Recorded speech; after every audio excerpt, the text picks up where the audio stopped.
नशीली दवाओं के दुरुपयोग के बारे में समाज में जागरूकता पैदा करने के उद्देश्य से शनिवार को शिमला में राज्यपाल शिव प्रताप शुक्ल और मुख्यमंत्री सुखेंद्र सुक्खू ने सद्भावना क्रिकेट टूर्नामेंट का शुभारंभ किया। इस दौरान प्रेस 11 और गवर्नर 11 के बीच पहला मैच हुआ। मुख्यमंत्री सुक्खू और बीजेपी विधायक हंसराज ने पारी की शुरुआत की। इस मौके पर मुख्यमंत्री ने चौके के साथ अपना खाता खोला। इसमें नशा मुक्त समाज बने, युवाओं को नशे से दूर रहने के लिए हमारे जो सत्ता में लोग होते हैं और जो सत्ता की बारीकियों का अध्ययन करने वाले लोग होते हैं, उनके बीच ये एक ब्यूरोक्रेट्स, राजनीतिक, पत्रकार और सभी लोग इसमें ये मैच खेल रहे हैं। हमारे बीच में कमेंट्री करने के लिए विशेष तौर पर सबसे बाहर बाएं पैर बाहर निकाला, गेंद के बीच तक पहुंचे, गेंद को एक रन के साथ स्कोर 19। आबिद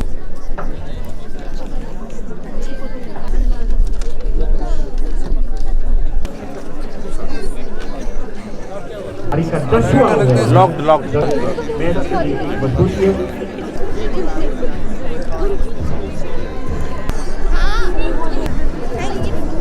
75वें संविधान दिवस के उपलक्ष्य में अधिवक्ता परिषद हिमाचल प्रदेश धर्मशाला जिला न्यायालय इकाई की ओर से धर्मशाला में एक कार्यक्रम का आयोजन किया गया। इस अवसर पर हिमाचल हाई कोर्ट के न्यायाधीश विवेक सिंह ठाकुर ने बतौर मुख्य अतिथि शिरकत की। भारतीय संविधान एक जिस तरह वेद हैं उस तरह एक स्थान रखता है और संविधान में हमारे जो फाउंडर्स ऑफ कॉन्स्टिट्यूशन थे, फ्रेमर्स ऑफ द कॉन्स्टिट्यूशन, जिन्होंने संविधान सभा ने संविधान बनाया, उन्होंने उसका उद्देश्य बिल्कुल स्पष्ट उसकी उद्देशिका में रख दिया है, जिसमें है सामाजिक, आर्थिक, राजनीतिक न्याय, विचार रखने, बोलने, विश्वास, धर्म और पूजा पद्धति की स्वतंत्रता और किसी को स्टेटस यानी प्रतिष्ठा, समाज में जो प्रतिष्ठा है वो और अवसर उसकी समानता, और इसके साथ साथ समाज में ऐसा बंधुत्व बढ़ाना जिसमें व्यक्ति की जो इज्जत है, सम्मान है, उसको संरक्षित रखते हुए देश की एकता, अखंडता के लिए कार्य करना। मैं समझता हूँ कि संविधान दिवस के उपलक्ष्य में समाज के हर वर्ग को इससे प्रेरणा लेकर इन जो उपरोक्त उद्देश्य हैं, इनमें जो अंतर्निहित संविधान का उद्देश्य है, हमारी एक लोकतांत्रिक देश की राज्य की स्थापना का जो उद्देश्य है, उसको पूर्ण करने में सहायता मिलेगी। समाज का चाहे वो कोई भी वर्ग हो, किसी भी क्षेत्र के हों, सरकारी क्षेत्र, निजी क्षेत्र, न्यायिक क्षेत्र, व्यापारिक क्षेत्र, सब अगर संविधान से प्रेरणा लेकर अपने अपने कर्तव्य का पालन करेंगे तो बहुत सारी समस्याओं का निराकरण स्वयं ही हो जाएगा। मुख्यमंत्री सुखेंद्र सुक्खू ने शनिवार को निरीक्षण अभियान के तहत शिमला में आयोजित एक समारोह में पोर्टेबल एक्सरे मशीन से तपेदिक की जांच करवाने के बाद अभियान के लिए समर्पित एक मोबाइल वैन को हरी झंडी दिखाकर रवाना किया। मुख्यमंत्री सुक्खू ने कहा, 100 दिनों तक चलने वाला यह अभियान हिमाचल को टीबी मुक्त बनाने की दिशा में कारगर साबित होगा।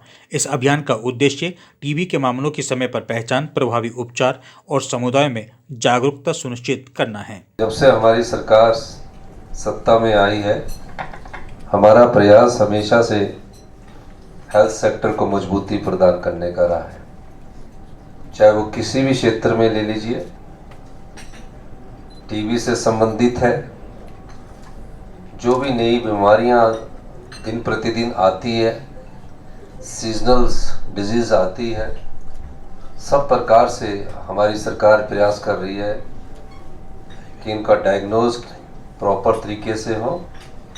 और मुझे खुशी है कि आज हिमाचल प्रदेश के 12 जिलों में ये टीबी उन्मूलन कार्यक्रम जो 100 दिन के लिए चलाया जाएगा, और जो हमारे टीबी के संबंध में हिमाचल प्रदेश की जो प्रगति है वो बहुत अच्छी है।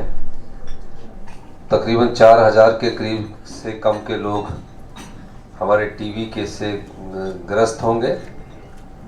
मेरा मानना है कि हम इन्हें 100 दिन के जब हम कार्यक्रम शुरू करेंगे, एक 400 दिन के अंदर पहचान करने के बाद उनका इलाज हम शुरू कर देंगे और जल्दी भी हिमाचल प्रदेश टीबी मुक्त हो जाएगा।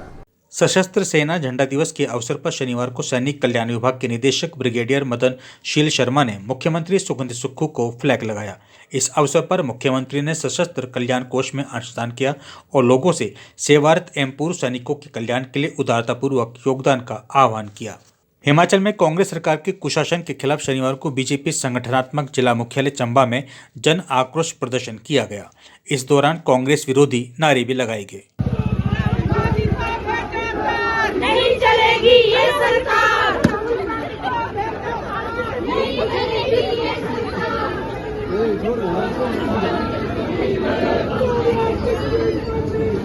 वो सरकार निकम्मी है, वो सरकार निकम्मी है। धर्मशाला अंतर्गत सिद्धबाड़ी निवासी 29 वर्षीय जवान अक्षय कुमार ने अरुणाचल प्रदेश में ड्यूटी के दौरान अपनी जान देश के लिए न्यौछावर कर दी। शहीद अक्षय कुमार 19 डोगरा बटालियन में तैनात थे। अक्षय की शहादत की खबर पहुंचते ही पूरे इलाके में शोक की लहर दौड़ गई। केंद्र की मोदी सरकार की ओर से हिमाचल को 4 नए केंद्रीय विद्यालय का तोहफा मिलने पर नेता प्रतिपक्ष जयराम ठाकुर और हमीरपुर के सांसद अनुराग ठाकुर ने केंद्र सरकार का आभार जताया। प्रधानमंत्री नरेंद्र मोदी जी के नेतृत्व में हुई बैठक में एक बहुत महत्वपूर्ण फैसला लिया गया। पूरे देश भर में जहां 86 केंद्रीय विद्यालय खोलने का निर्णय हुआ, वहां हिमाचल जैसे छोटे से प्रांत के लिए भी 4 केंद्रीय विद्यालय स्वीकृत हुए हैं, जिसके लिए मैं आदरणीय प्रधानमंत्री जी का हृदय से आभार व्यक्त करता हूं। मुझे इस बात की खुशी है कि कठिन भौगोलिक परिस्थितियों के इस प्रदेश में शिक्षा को बल देने के लिए आदरणीय प्रधानमंत्री जी का यह निर्णय बहुत महत्वपूर्ण है। और इस निर्णय के अंतर्गत मेरे सराज विधानसभा क्षेत्र के अंतर्गत भी थुनाग में एक केंद्रीय विद्यालय की स्वीकृति प्रदान हुई है। कांगड़ा के प्रागपुर विधानसभा क्षेत्र के रीरी कुठेड़ा में और ऊना, अपर भंजाल और नंदपुर में भी खोलने का फैसला हुआ है।